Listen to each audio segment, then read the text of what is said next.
Xin chào ông chủ, tôi tên là Võ Văn Hùng, sau đây tôi xin trình bày sản phẩm.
Cảm ơn ông chủ.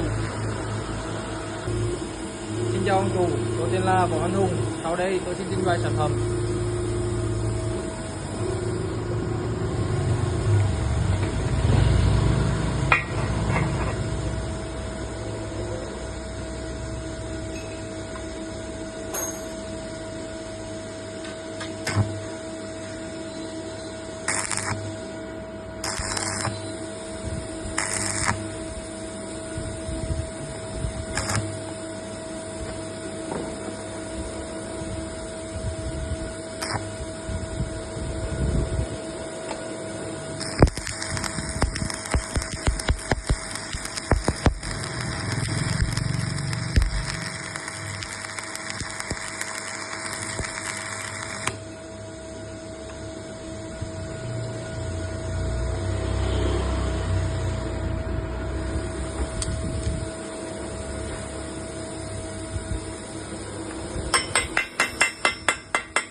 Cảm ơn ông chủ.